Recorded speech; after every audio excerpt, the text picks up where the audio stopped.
अस्सलाम वालेकुम dear reader and listeners. Urdu novels library में आपका ढेर सारा वेलकम। अनकबूत की एपिसोड नंबर 18 लेकर हाजिर हुई हूँ। अगर आपने अभी तक मेरे इस चैनल को सब्सक्राइब नहीं किया तो जल्दी से भी सब्सक्राइब कर दें, लाइक एंड शेयर करें और अपनी राय कमेंट बॉक्स में लाजमी दें। तो जी जनाब, ये एक्स्ट्रा लॉन्ग एपिसोड होने वाली है तो इसके कुछ पार्ट्स में डिवाइड कर दूंगी, क्योंकि एपिसोड बहुत ज़्यादा लॉन्ग हो जाएगी, फिर वो रिकॉर्ड करने में भी इतना ही टाइम लगेगा और फिर एडिटिंग और फिर बाकी की चीज़ें भी ना, अपलोडिंग में भी टाइम लगेगा। तो मैं आप लोगों को इसको 3 से 4 पार्ट्स में आप लोगों को डिवाइड करके दे दूँगी, जितने भी पार्ट्स हुए, ठीक है? तो आप वीडियो को अभी लाइक कर दें। तो चलिए स्टार्ट करते हैं, टाइम ज़ाया नहीं करते। अनकबूत मार्फत और मोहब्बत सबको नहीं मिलती। आजकल नूर राजपूत, किस्त नंबर 18। कुछ लोग मरहम जैसे होते हैं कि मौजूदगी हर कर्ब को अल्तियाम बख्श देती है। कुछ लोग जिंदगी में मरहम बनकर आते हैं कि कुर्बत, इनके अल्फाज, इनका वजूद सब कुछ जख्मों को मुदम्मिल करने लगता है। वली फजर के लिए बिल्कुल वैसा ही था, एक ऐसा मरहम जो इसके लिए रेजा रेजा वजूद को समेट रहा था, इसके बर्फ जैसे खौल को पिघला रहा था और इसके गहरे का लेप जख्मों पर पुरसकून का लेप कर रहा था। वो एक ऐसा सहारा था जिसने फजर को गिरने से बचाया, इसे रोने की हिम्मत दी और इसके अंदर एक नई जिंदगी की हलचल जगाई। जबकि फजर अब तक एक अजीब कैफियत में मुब्तला थी। इसके अंदर एक गहरा तलातुम बरपा था, सदियों की जमी बर्फ की सिलें पिघल रही थी। इसका वजूद, जो मुद्दतों से एक बेहिस पत्थर बना हुआ था, अब एक पिघलते लावे की मानिंद धड़क रहा था। वो खुद को समझ नहीं पा रही थी क्या था जो इसके वजूद में सरायत कर रहा था। ये कैसी कशिश थी जो इसे वली की जानिब खींच रही थी, जबकि इसका सारा वजूद इसके खिलाफ मज़ाहमत पर आमादा था। इसकी आंखों में नमी थी, मगर अब ये नमी सिर्फ दुख की नहीं थी, इसमें एक अजीब से शीरनी घुल चुकी थी। वो तो वो नोहक वाली लड़की जिसने कभी किसी को अपने करीब आने की इजाजत न दी थी, मगर वली के लम्स ने इसके सारे असूल पाश पाश कर दिए थे। इसके जख्मों पर इसका लम्स मरहम बन गया था, मगर वो इस हकीकत को तस्लीम करने से गुरेजा थी। वो अपने अंदर उठने वाली इस नई हलचल से खौफजदा थी। ये एक ऐसी धड़कन थी जो इसे दोबारा जिंदगी का एहसास दिला रही थी, एक ऐसी रोशनी जो इसके तारीक वजूद में झांकने लगी थी। क्या ये एक लम्हाती कमजोरी थी? वो नहीं जानती थी, मगर इसके अंदर की जंग तेज हो चुकी थी। एक हिस्सा इसे वली से दूर धकेल रहा था, इसे इस कुर्बत से भागने पर उकसा रहा था, जबकि दूसरा हिस्सा इसे इसकी जानिब खींच रहा था। वो अपने टूटे हुए जख्म, अपने बहते आंसू और अपने अंदर की इस नई हलचल पर हैरान थी। वो अपने अंदर उठने वाली इस नई हलचल से खौफजदा थी। ये एक ऐसी धड़कन थी जो इसे दोबारा जिंदगी का एहसास दिला रही थी, एक ऐसी रोशनी जो इसके तारीक वजूद में झांकने लगी थी। क्या ये एक लम्हाती कमजोरी थी? वो नहीं जानती थी, मगर इसके अंदर की जंग तेज हो चुकी थी। ये इस एक हिस्सा इसे वली से दूर धकेल रहा था, इसे इस गुर्बत से भागने पर उकसा रहा था, जबकि दूसरा हिस्सा इसे इसकी जानिब खींच रहा था। वो अपने टूटे हुए जब्त, अपने बहते आंसू और अपने अंदर की इस नई हलचल पर हैरान थी। वो नहीं जानती थी कि इस कैफियत से कैसे निपटे। इसके तमाम तर असूल वली के एक लम्स और चंद लफ्जों के सामने रेत की दीवार साबित हुए थे। इसके जाने के बाद एक गहरी सांस लेकर खुद को काबू करने की कोशिश की, मगर बेसुध। इसका चेहरा अभी तक सिर्फ भभूका था, वो और वली की खुशबू अभी तक इसे अपने हिसार में लिए हुए थी। इसने अपना सर झटका, जैसे इन तमाम एहसासात से छुटकारा पाना चाहती हो। नजर शेल्फ में रखी किताबों की जाने बटी और इसने बेख्याली में दोस्तों की दोस्तों की एक किताब उठा ली। काउच पर बैठकर इसने वर्ड पलटे, मगर इसकी नजरें महज लफ्ज गुन रही थी। दिमाग पूरी तरह किचन से आती धीमी धीमी आवाजों की जानिब लगा हुआ था। चूल्हे पर किसी चीज के पकने की धीमी सी सरसराहट, बर्तनों के खड़खड़ाने की आवाज और कभी कभार वली के गुनगुनाने की मध्यम सी धुन। वो बस वहीं खोई रही जब तक थक कर इसने किताब एक जानिब न रख दी। आज के तमाम वाकयात ने इसे बुरी तरह थका दिया था। किचन से आती भूख बढ़ा देने वाली खुशबू ने इसकी थकन में मजीद इजाफा कर दिया था। फ्रेश होने का इरादा करते हुए वो उठ खड़ी हुई, मगर उठते ही इसकी नज़र अपने पाँव की जानिब गई। हाई हील्स में इसके पाँव बुरी तरह दुख रहे थे। वो फिर से वहीं बैठ गई। इसने जूता उतारने की कोशिश की, मगर स्ट्रिप खुल नहीं रही थी। इसी असना में वली नमूदार हुआ, बेगम, खाना तैयार है। इसकी आवाज़ पर फजर ने सर उठाकर इसे नहीं देखा। वली ये देख चुका था और धीरे से इसके करीब आया। बिना कुछ कहे वो पंजों के पल फजर के कदमों में बैठ गया। फजर ने चौंक कर सर उठाया और फिर फौरन सीधी होते अपने पाँव पीछे किए। لائے میں کر دیتا ہوں۔ ولی کا لہجہ سنجیدہ تھا، وہ خود بھی فریش ہو چکا تھا، اس کے ماتھے پر چند گیلے بال چمک رہے تھے۔ اس کے منع کرنے کے باوجود ولی نے بغیر کسی ہچکچاہٹ کے اس کا پاؤں پکڑا اور پھر اسٹریپ کھولنے لگا۔ فجر اسے ہی دیکھتی رہ گئی۔ اس کے گھنے کتھئی بال، صاف رنگت، وجہ نکوش اور پھر بھرپور جسامت، اس کی نظریں ولی کے چہرے پر موجود نشان پر ٹک گئیں۔ کیا ہوتا اگر اس کے چہرے پر یہ نشان نہ ہوتا؟ شاید وہ دنیا کا حسین ترین مرد کہلایا جاتا، مگر یہ نشان، یہ چاند پر داغ تھا، کیسے آیا تھا؟ اور گہری نظروں سے اسے دیکھتے ہوئے سوچ رہی تھی۔ ایک لمحے کو اس کے دل میں آیا کہ وہ اس نشان کو چھو کر دیکھے۔ کیا وہ اصلی تھا؟ کیا اسے اس زخم کے وقت تکلیف ہوئی تھی؟ ڈھیروں سوال تھے مگر وہ پوچھ نہیں سکی تھی۔ وہ اس کے دوسرے پاؤں کا اسٹرپ کھول گیا۔ جب دونوں پاؤں کو جوتوں کی قید سے آزاد ہوئے تو اس نے سر اٹھایا۔ فجر نے خود کو اسے تکتے ہوئے پایا تو فوراً رخ موڑ لیا۔ اس کے لبوں پر ایک نرم سی مسکراہٹ ابھری۔ فریش ہو جائیں، میں انتظار کر رہا ہوں۔ وہ اٹھ کر چلا گیا جبکہ فجر اپنے پیروں پر کھڑی ہوئی۔ ایک لمحے کے لیے تو اسے اپنے پیر محسوس ہی نہیں ہوئے۔ ہیلز پہنے رہنے کی وجہ سے وہ اکڑ گئے تھے۔ 15 منٹ بعد جب وہ باتھ روم سے نکلی تو وجود میں ایک ٹھنڈک اور سکون کا احساس تھا۔ شفاف چہرہ اور گیلی آستینیں لیے وہ ڈائننگ ہال کی جانب بڑھی، جہاں ایک نسبتاً چھوٹی سیاہ میز پر ولی کھانا لگا رہا تھا۔ ماحول نیم تاریک تھا اور اس تاریکی میں میز کے عین وسط میں رکھی الیکٹرک کینڈل کی مدھم زرد روشنی ایک عجیب سا سحر طاری کر رہی تھی۔ اس نے واقعی اسے ایک کینڈل لائٹ ڈنر بنا دیا تھا۔ فجر کے قدم ایک پل کو رکے، پھر وہ آگے بڑھ گئی۔ اس کے قریب پہنچنے پر ولی نے کرسی کھینچ کر اسے بیٹھنے کا اشارہ کیا۔ جو سامان پڑا تھا میں نے اس میں سے اسٹیک بنایا ہے، شاید آپ کو پسند آ جائے۔ اس کی نظریں میز پر مرکوز تھیں، جیسے وہ جان بوجھ کر اسے دیکھنے سے گریز کر رہا ہو تاکہ وہ مزید کمفرٹیبل محسوس نہ کرے۔ تمہیں کوکنگ آتی ہے؟ فجر نے کرسی پر بیٹھتے ہوئے حیرت سے پوچھا۔ اس کی آواز میں اب وہ پہلے جیسی تلخی نہیں تھی۔ پہلے تو انڈا ابالنا بھی نہیں آتا تھا، پھر نیل کے کیفے پر تھوڑا بہت سیکھ لیا۔ وہ مصروف سے انداز میں بتا رہا تھا۔ اس کے بیٹھنے پر اس نے کرسی کو میز کے قریب کیا۔ تھینک یو، وہ بس اتنا ہی کہتا ہے۔ اس کی ساری توجہ یہ احتیاط اسے مغلوب کر رہی تھی۔ ویلکم بیگم۔ وہ واپس کچن کی جانب بڑھ گیا جبکہ فجر کی نظریں میز پر چنے لوازمات پر جم گئی۔ اسٹیک کے ساتھ گارلک بریڈ اور چند نگٹس پہ فرائی کیے گئے تھے۔ کھانے کے اشتہار انگیز خوشبو سے اس کی بھوک مزید چمک اٹھی تھی۔ وہ ٹھنڈے پانی کا جگ اور دو گلاس لے کر آیا تھا، پھر کرسی کھینچ کر اسے تھوڑا فاصلے پر بیٹھ گیا۔ شروع کریں؟ میں جانتا ہوں آپ کو بھوک لگی ہے۔ فجر نے چھری کانٹا اٹھایا اور اسٹیک کا ایک ٹکڑا کاٹنے کی کوشش کی۔ شٹر شٹر کرتی اسٹیک کی آواز خاموش ماحول میں گونجی۔ وہ گرم تھی۔ اس نے چھری واپس رکھی اور کانٹے سے ایک نگٹ اٹھایا۔ ویسے اگر باہر گرمی نہ ہوتی تو میں یہ ٹیبل باہر بالکنی میں لگاتا۔ ولی نے خود چھری کانٹے سے اسٹیک کے چھوٹے چھوٹے مناسب ٹکڑے کرتے ہوئے اس کی پلیٹ میں رکھ دیے۔ وہ اس کے کھانے میں بھی آسانی پیدا کر رہا تھا۔ فجر نے حیرت سے اپنی پلیٹ اور پھر اس کے چہرے کو دیکھا۔ اس شخص نے یہ سب کہاں سے سیکھا تھا؟ یہ آداب، یہ خیال رکھنے کا انداز، وہ یہ کہاں سے سیکھ کر آیا تھا؟ تم تو کہہ رہے تھے کہ ہمارے رشتے کا رئیس کو پتہ نہیں چلنا چاہیے، اب تم نے اپنے لوگوں کے سامنے چیخ چیخ کر اعلان کر دیا ہے، اس کا کیا؟ فجر نے بھویں سکیڑ کر اسے دیکھا۔ وہ اب خود کو سنبھال چکی تھی اور معاملات کو اپنے کنٹرول میں لانا چاہتی تھی۔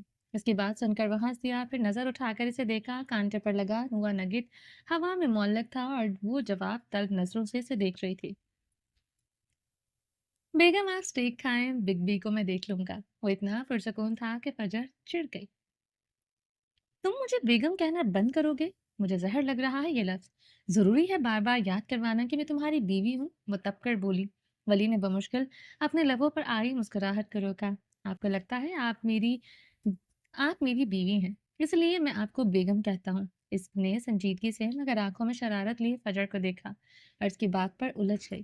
تو پھر کیوں بلاتے ہو؟ اس نے بیزاری سے پوچھا۔ اس پر ولی نے چھری کانٹا میز پر رکھا، کرسی پر ذرا سا آگے ہوا اور اپنی کوہنیاں میز پر ٹکا لی۔ اس کی گہری نظریں فجر کے چہرے پر جمی تھی۔ شطرنج کھیلی ہے کبھی آپ نے؟ اس کے غیر متوقع سوال پر فجر نے سر ہاں میں ہلایا۔ شطرنج کی بساط پر سب سے اہم مہرہ بادشاہ کا ہوتا ہے، لیکن سب سے کمزور بھی۔ وہ ہر صنف میں صرف ایک ہی قدم چل سکتا ہے۔ ساری فوج اس کی حفاظت کے لیے مرتی ہے، کٹتی ہے، لیکن وہ خود بے بس ہوتا ہے اور ایک لمحے کو رکا جیسے اس کی توجہ کو مکمل طور پر اپنی گرفت میں لے رہا ہو۔ مگر پھر بساط پر ایک اور مہرہ ہوتا ہے، وزیر، جسے بیگم بھی کہتے ہیں۔ وہ شطرنج کا سب سے طاقتور مہرہ ہے۔ وہ किसी भी सिमत में जहाँ तक चाहे जा सकती है, वो हमला करती है, दिफा करती है, बादशाह को बचाती है और मुखालिफ की पूरी फौज को तहस-नहस कर सकती है। वो अकेली पूरी बिसात को कंट्रोल करती है। बादशाह नाम का हाकिम होता है, असल ताकत तो बेगम के हाथ में होती है। उसने अपनी कत्थई आंखों से फजर को देखा, जिनमें एक अजीब सी चमक थी। जब मैं आपको देखता हूँ तो मुझे वो बेबस बादशाह नजर नहीं आता जिसकी हिफाजत करनी है। मुझे वो बेगम नजर आती है, ताकतवर आजाद, जो अपनी जंग खुद लड़ना जानती है, जो किसी भी सिमत में जाने की हिम्मत रखती है। मैं आपको बेगम इसलिए नहीं कहता कि आप मेरी बीवी हैं। मैं आपको बेगम इसलिए कहता हूँ क्योंकि मैं आपकी ताकत को तस्लीम करता हूँ। आप वो मलका हैं जो अपनी बिसात खुद हाकिम है। इसकी आवाज़ हॉल की खामोशी में तहलील हो गई। फजर सहर ज़दा से इसे देखती रह गई। इसके पास कहने को कुछ नहीं बचा था। वली ने इसके हर दिफा, हर एतराज़ को एक ही वार में पाश-पाश कर दिया।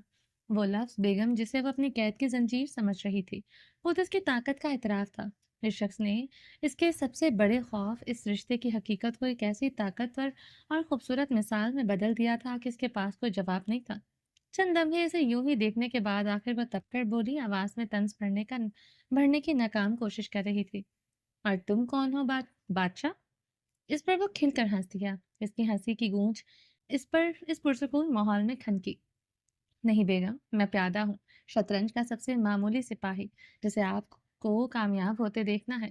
वो प्यादा जिसे आपकी हिफाजत के लिए हर चाल चलनी है, चाहे इसमें कुर्बान ही क्यों ना होना पड़े। फजर ने गहरी सांस भरे, जैसे इसके जवाब को अपने अंदर उतार रही हो, और फिर सर झटक कर दोबारा खाने की तरफ मतवज्जा हो गई। अब कोई बहस नहीं करना चाहती थी। खामोशी से वो इन स्टेक के टुकड़ों को खाने लगी जो वली ने खुद इसके लिए काटे थे। कुछ देर तक दोनों के दरमियान से छुरी कांटे की मध्यम आवाज आती रही। एक अजीब सी खामोशी थी जिसमें तनाव नहीं बल्कि एक नाकाबिले बयां सुकून था। तो बादशाह कौन है? बोल जी। बादशाह?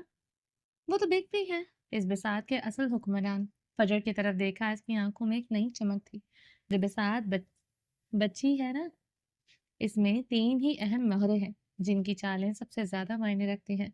एक मलका जो हर सिमत जा सकती है और ताकत का महूर है। एक बादशाह जो तख्त पर बैठा है और जिसकी हिफाजत सबकी जिम्मेदारी है।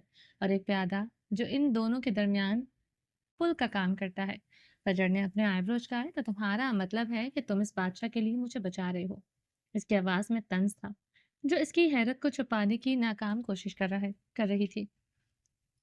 हाँ, बादशाह ने ही तो भेजा था प्यादे को। वली ने सुकून से सर हिलाया। प्यादा बादशाह की खिदमत करता है, और अगर इस खिदमत में मलका की हिफाजत भी शामिल हो तो इससे बेहतर क्या हो सकता है? इसने आहिस्तगी से कहा, जैसे इसे फजर की बेचैनी का इल्म हो। मुझे तो बस ये पता है कि मेरा काम आपको इस बिसात पर महफूज रखना है। फजर ने छुरी कांटा रख दिया और इसे देखा। और अगर मुझे तुम्हारी हिफाजत नहीं चाहिए हो तो? वो इत्मीनान से मुस्कुराया। प्यादे की सबसे बड़ी खूबी यही है कि इसे अपनी बेगम पर पूरा भरोसा होता है। अगर आपको लगता है कि आप अपनी जंग खुद लड़ सकती हैं, तो मेरा काम आपके रास्ते से रुकावटें हटाना है, ताकि आपको कोई परेशानी ना हो। मैं हमेशा आपके आसपास रहूंगा, आपकी हिमायत में, आपकी हर चाल में। वो इसे देखती रही। वली ने अपनी बात जारी रखी। और बिग बी, वो तो खुश होंगे कि इनकी बिसात पर एक मजबूत मलका और एक वफादार प्यादा मौजूद है। फजर ने गहरा सांस लिया। इसके जहन में नए ख्यालात उभर रहे थे। ये ताल्लुक, ये अल्फाज, ये सब कुछ इसके लिए नया और हैरानकुन था। तो अगर मैं चाहूँ कि तुम सिर्फ मेरे लिए खेल खेलो तो क्या करोगे? फजर ने इसे छेड़ा। वली ने अपने होठों पर हंसी रोक ली। बेगम, प्यादे का मकसद यही होता है कि वो अपनी मलका को फतह दिलाए। बादशाह तो सिर्फ नाम का होता है, असल ताकत तो मलका के पास होती है। वो प्यादा हमेशा अपनी मलका के लिए ही अपनी चाल चलता है। इसने फजर की आंखों में गहरी नजर डाली। आपको फतह याद देखना ही मेरी सबसे बड़ी जीत है। वो इसे देखे गई। ये प्यादा इसे हर तरह से घेर रहा था, इसके दिफा को एक एक करके तोड़ रहा था। लेकिन एक बात याद रखिएगा, इसने अपनी कुर्सी थोड़ी और करीब की और सरगोशी के अंदाज में कहा, शतरंज में भी प्यादे को कमजोर नहीं समझना चाहिए, क्योंकि कभी कभी सबसे गैर मुतवक्को चाल वही चलता है। ये एक महज एक खेल नहीं था, ये इनकी नई दुनिया थी, जहां वली को एक मामूली प्यादा कहकर भी सबसे बड़ा खिलाड़ी साबित कर रहा था। वो कुछ ना बोली, सर झटक कर सोचों को सहन से निकाला। क्या ख्याल है फिर? इसने अचानक खामोशी को तोड़ा। डिनर अगला डिनर किसी ढाबे पर करें, गर्मा गर्म दाल और तंदूर की रोटी खाएंगे। फजर ने सर उठाकर इसे देखा। मुझे दाल नहीं पसंद और मैं किसी ढाबे पर नहीं जा रही। इसने फौरन नफी में सर हिलाया। वैसे दाल खानी चाहिए, सेहत के लिए अच्छी होती है, आपको प्रोटीन की सख्त ज़रूरत है। फजर के हाथ में पकड़ा कांटा एकदम से रुक गया। इसने नजरें उठाकर वली को देखा। इसके चेहरे पर उलझन के आसार वाजे थे। तुम्हें कैसे पता मुझे प्रोटीन की ज़रूरत है?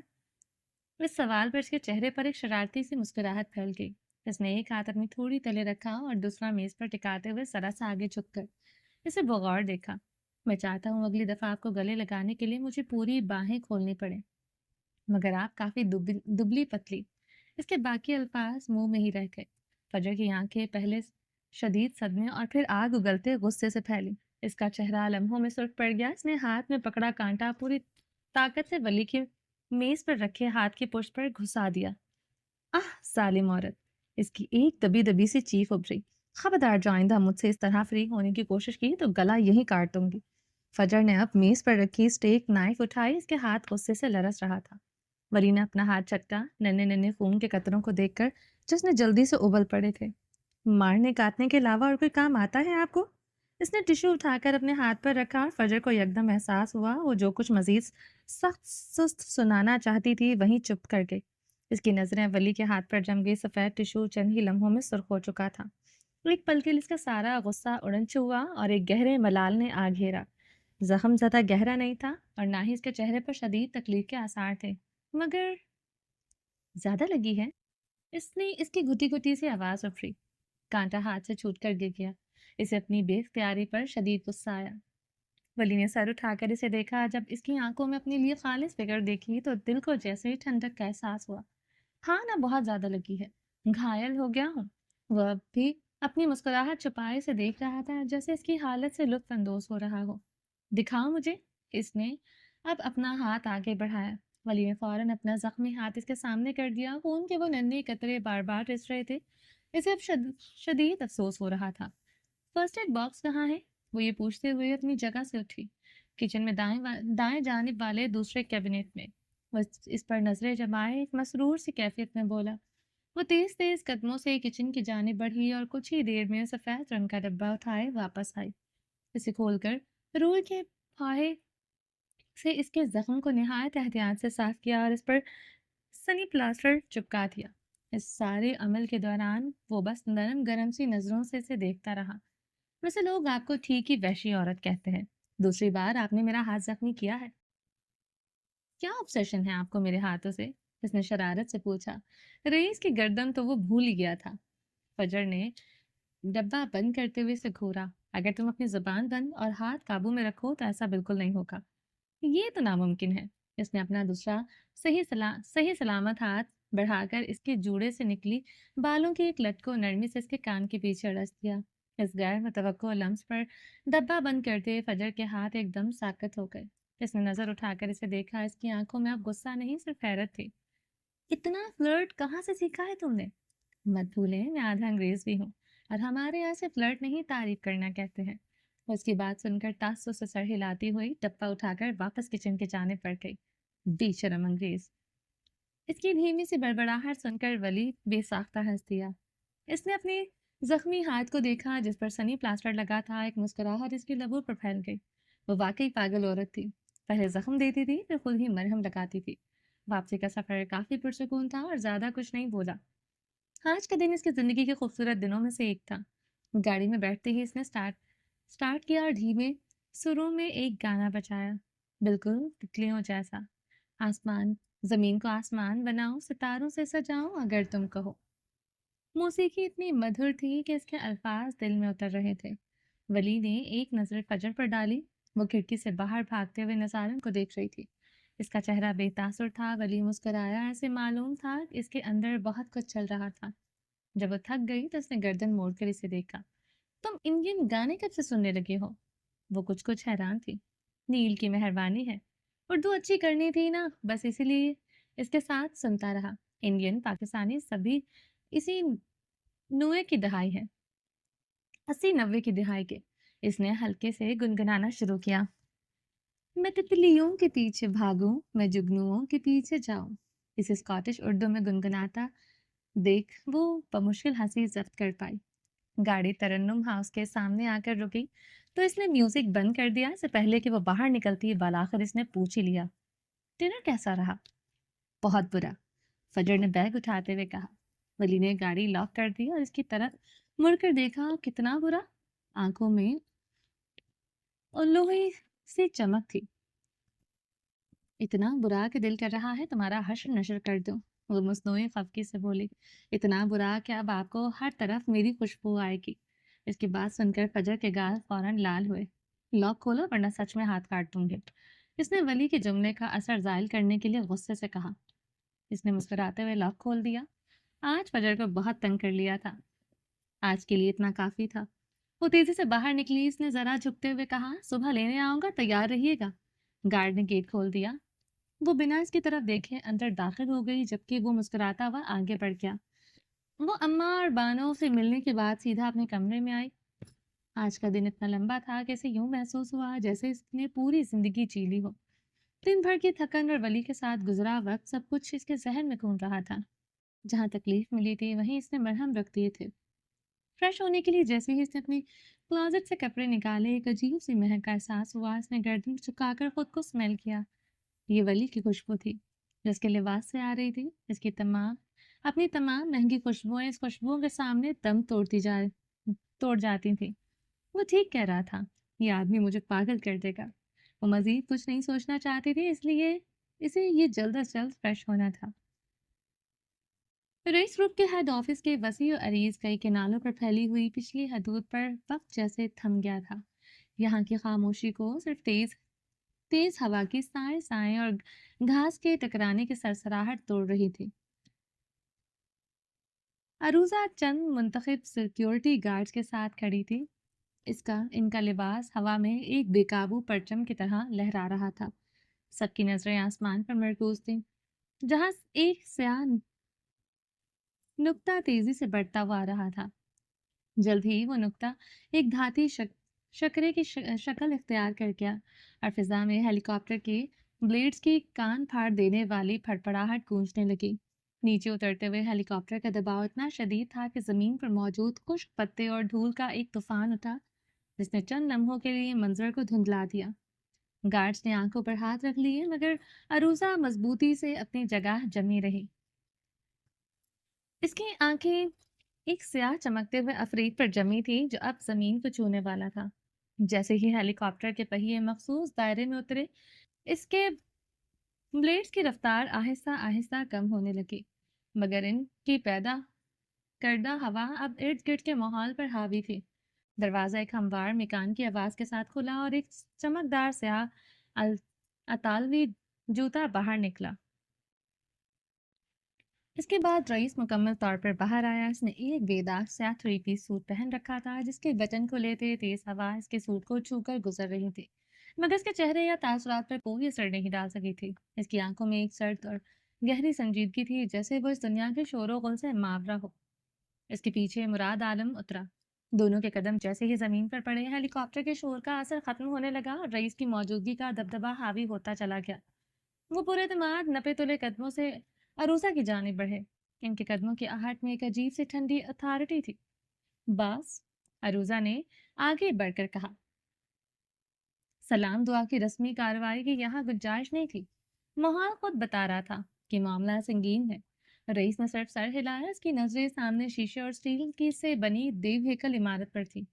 رپورٹ اس کا لہجہ سپاٹ تھا، مگر اس ایک لفظ میں چھپی طاقت نے عروضہ کو مزید سنجیدہ کر دیا۔ وہ تہہ خانے میں ہے، عروضہ نے کہا، اور ان کے قدم آفس کی عمارت کی جانب اٹھنے لگے۔ عمارت کے قریب پہنچ کر ان کا رخ مرکزی دروازے کے بجائے بغلی راستے کے بیسمنٹ کی جانب جانے والے لفٹ کی طرف تھا۔ لفٹ کا دروازہ کھلا اور اندر داخل ہوا۔ جیسے ہی دروازہ بند ہوئے، باہر کی دنیا سے ان کا رابطہ منقطع ہو گیا، اور ایک مصنوعی خوش روشنی ان کی سنجیدہ چہروں کو روشن کیا۔ لفٹ خاموشی سے نیچے کی طرف سرکنے لگی۔ وہ بہت زیادہ تربیت یافتہ لوگ ہیں، عروضہ نے بتانا شروع کیا۔ اس کی آواز میں تناؤ صاف ظاہر تھا۔ جس طرح انہوں نے سیکیورٹی کو چکما دیا، وہ عام چور نہیں تھے۔ اگر ولی صحیح وقت پر نہ پہنچتا تو شاید میں آج آپ کے سامنے کھڑی نہ ہو پاتی۔ بھوری رنگت والی عروضہ نے ولی کی تعریف کرتے ہوئے ایک لمحے کو آنکھیں موند لی۔ रईस के चेहरे पर गहरी सोच के आसार थे। इसकी भवें हल्की सी सिकुड़ गई। ये कौन सा नया गुरूर था जिसके कांधे जिसके कारिंदे इसके सल्तनत के दिल तक पहुंचने की जुर्रात कर चुके थे। और इनकी इतनी हिम्मत थी कि इसके लोगों के बदतरीन तशद्दुद के बाद भी इन्होंने जुबान नहीं खोली थी। लिफ्ट ने एक झटके के साथ अपनी मंजिल पर पहुंचने का ऐलान किया। बेसमेंट में पहुंचते ही लिफ्ट का दरवाजा खुला तो सामने एक लंबा मध्यम रोशनी वाला कॉरिडोर था। हवा में ठंडक, नमी, अदवायात और खून की मिलीजुली नागवार बू रची हुई थी। इनके भारी कदमों की चाप राहदारी में गूंज रही थी, जो किसी भी सुनने वाले के दिल में खौफ पैदा करने के लिए काफी थी। कॉरिडोर के आखिर में एक भारी स्लाइडिंग दरवाजा था, जिसे गार्ड ने खोला। दरवाजे के खुलने की सनसनाहट के साथ ही वो अंदर दाखिल हुए। सामने का मंजर किसी डरावने ख्वाब का हिस्सा लगता था। कमरे के बीच में दो भारी कुर्सियों से दो आदमी मजबूत आहनी जंजीरों में जकड़े हुए थे। इनके कपड़े फटे हुए और जिस्म जगह जगह से लहूलुहान था। तशद्दुद के निशानात इनके चेहरों और बाजुओं पर वाज़ेह थे, मगर इनकी आंखों में तकलीफ से ज्यादा कुछ और था। भारी कदमों के चाप सुनकर इन्होंने आहिस्ता अपनी सूजी हुई आंखें खोली। सामने रईस अपने पूरे कद के साथ खड़ा था। इसका ये इसका साया दीवार की माने पड़ रहा था। इसे देखते ही एक कैदी के लहू लहान चेहरे पर एक अजीब तंजिया मुस्कुराहट उभरी। रईस औरंगजेब, एक ने थूक निकलते हुए जख्मी लहजे में कहा। इसकी आवाज में दर्द था, मगर खौफ नहीं। रईस ने कोई जवाब नहीं दिया, बस अपनी सर्द निगाहें इन पर गाड़ दी। मैं आ गया हूँ, आखिरकार वो बोला। इसका लहजा इतना सपाट और सर्द था जैसे किसी मशीन से निकला हो। दोनों कैदियों के चेहरों पर एक अजीब सी फातिहाना चमक उभरी, जैसे वे इसी लम्हे का इंतजार कर रहे। आ गए हो तो कान खोलकर सुन लो। दूसरा कैदी हंसा। इसकी हंसी में खनखनाहट और तकलीफ शामिल थी। तुम्हारी उल्टी गिनती शुरू हो चुकी है। रईस के चेहरे पर पहली बार कोई तासुर उभरा। ये खौफ या गुस्सा नहीं, बल्कि रौनक से भरी मुस्कुराहट थी। अच्छा, जारी रखो। तुम्हारी ये सल्तनत, ये गरूर, ये ताकत का नशा, सब कुछ बहुत जल्द खाक में मिलने वाला है। पहले कैदी ने नखवत से इतला दी। वो आहिस्ता से आगे बढ़ा और अपने घुटनों पर हाथ रखकर इनके बराबर झुका। इसकी आंखें इनकी आंखों में झांक रही थी। मुझे वो लोग बिल्कुल पसंद नहीं, जो खुद को मुझसे बड़ा अफरीद समझने की गलती कर बैठे। इस दुनिया में गलतियों की मार। तो तुम्हें लगता है कि तुमसे बड़ा अफरीद कोई है या नहीं? एक कैदी हाँफते हुए बोला। इसके मुंह से खून का एक कतरा टपका। रईस सीधा खड़ा हुआ। इसने अपने सूट को ऐसे झाड़ा जैसे इनके करीब आने से इस पर कोई गंदगी लग गई हो। इसके लबों पर वही सर्द मुस्कुराहट लौट आई। तस्हीक कर लो, इसने इत्मीनान से कहा। मैं वाहिद अफरीद हूँ। इसके आखिरी अल्फाज कमरे की खामोशी में एक फैसले की तरह गूंजे। हाँ, वो सल्तनत का वाहिद अफरीद था। एक ऐसा अफरीद जिसे चैलेंज करने का मतलब सिर्फ मौत था। कैदी दो बार हंस दिए। हर फिरौन के लिए एक मूसा होता है। रईस औरंगजेब और तुम्हारा मूसा दहलीज पर दस्तक दे रहा है। रईस ने एक लम्हे के लिए इन्हें देखा, फिर मुराद आलम की तरफ मुड़ा। लेकिन तुम्हारा मूसा कोई नेक इंसान नहीं, बल्कि कयामत का पांचवा घुड़सवार है। तुमसे भी बड़ा फिरौन। इसकी लरजती आवाज जैसे ऐलान कर रही थी, कयामत का ऐलान। रईस का चेहरा तासुरात से खाली हो गया। मुराद इसके बगैर किसी जज्बे से कहा। इनकी जुबान खुलवाने के कुछ नए तरीके आजमाओ। मुझे सुबह तक इनके भेजने वाले का नाम चाहिए, जिंदा या मुर्दा, मुझे फर्क नहीं पड़ता। ये कहकर वो पलटा और इसे शहाना अंदाज में बाहर की तरफ कदम बढ़ा थी। अजवा साथ लगी। पीछे तो हाँकती हुई जिंदगियां और अपने अंजाम का इंतजार करती खामोशी छोड़ गया। अगली सुबह वली अपने वक्त से पहले पहुंच चुका था। कल रात फजर को तंग करने का बुखार अभी तक नहीं उतरा था। इसके चेहरे पर एक फातिहाना मुस्कुराहट थी, जैसे इसने कोई बड़ी जंग जीत ली हो। आज वो पेशावराना अंदाज से हटकर बैगी पैंट पर एक आरामदार शर्ट पहने हुए था। इसके कत्थई बाल नफासत से सेट थे और ये अंदाज इसकी शख्सियत को मजीद दिलकश बना रहा था। इसने हॉर्न बजाया, लेकिन फिर कुछ सोच कर रुक गया। इसके बजाय वो गाड़ी से निकला और गेट की तरफ बढ़ा। वो फजर को मजीद तंग करने का कोई नया तरीका सोच रहा था। जैसे ही वो गेट के करीब पहुंचा, फजर बाहर निकलती दिखाई दी। आज तो वो बिल्कुल सादा हुलिये में थी। घुटनों तक आता खुला हल्का जर्द कुर्ता और इसी रंग का ट्राउजर। बाल आज ठीले से एक रुमाल में बंधे थे। इसने आरामदार लोफर पहने हुए थे। स्कार्फ गर्दन के गिर्द लटका हुआ था, जो इसे एक मासूमाना सा रूप दे रहा था। आज वो बहुत कम और एक स्टूडेंट ज्यादा लग रही थी। एक लम्हा को वो इसे देखकर ठुठक गया। क्या कहना था सब भूल गया। वो बस मॉर्निंग ही कह पाया। फजर ने सर हिलाया और गाड़ी में बैठ गई। वली ने गाड़ी स्टार्ट की और वो दोनों खामोशी से आगे बढ़ने लगे। फजर अपने फोन में जैसे यहाँ को माफिया से बेखबर हो और बार बार थोड़ी थोड़ी देखता रहा। इसे फजर का ये सादा सा हुलिया बहुत पसंद आया था। इसके हर रूप में एक नया शहर था जो वली को अपनी जानिब खींच लेता था। इसके दिल में एक अजीब सी चहल पहल हो रही थी। काफी रास्ता खामोशी से कटा, फिर अचानक से फजर ने सर उठाया। गाड़ी रोको। वली ने हैरानी से इसे देखा। कहाँ पर? वहां। फजर ने एक बुक शॉप की तरफ इशारा किया। मुझे कुछ नई किताबें लेनी है। इसने इस बात में सर हिलाते गाड़ी एक तरफ पार्क की और उसके साथ ही बाहर निकला।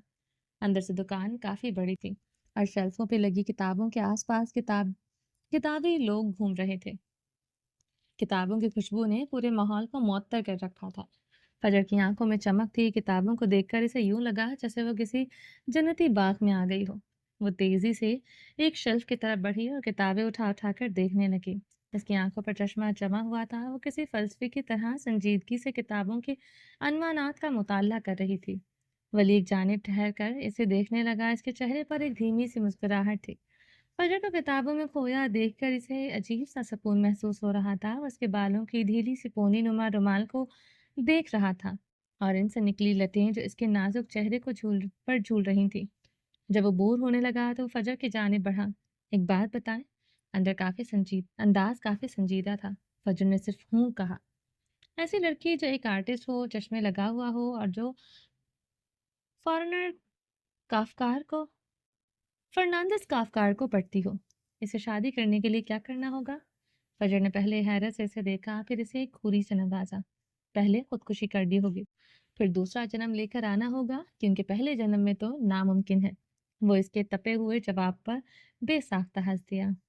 शुक्र है मुझे पहले जन्म में ही मिल गई। वो इसकी जानिब झुकते हुए बोला। सरगोशी रमा। इस सरगोशी में दुनिया भर की सरशारी थी, जबकि फजर ने इसे मुकम्मल नजरअंदाज किया। सारी किताबें एक साथ लेंगी? ढेर सारी किताबें देखकर वो फिर से बोला। बार बार आने का टाइम नहीं मिलता। पहले सोचा था लाइब्रेरी बनाऊंगी, पर अब तो किताब पढ़ने का टाइम भी मुश्किल से ही मिलता है। वो काफी संजीदगी से कह रही थी। वली ने पहले इसे देखा, फिर इसकी किताबों को। बेगम आप बस किताबें पढ़ें, लाइब्रेरी मैं बनवा दूंगा। वो किस कदर संजीदगी से बोला, जैसे वो ये काम फौरन करने वाला हो। इसकी तमाम किताबें उठाई और काउंटर की तरफ बढ़ गया। अलबत्ता इसके चेहरे पर एक धीमी सी मुस्कुराहट थी जो इसके दिल के अंदर के एहसासात को जाहिर कर रही थी। जबकि फजर गहरी सांसें लेकर रह गई।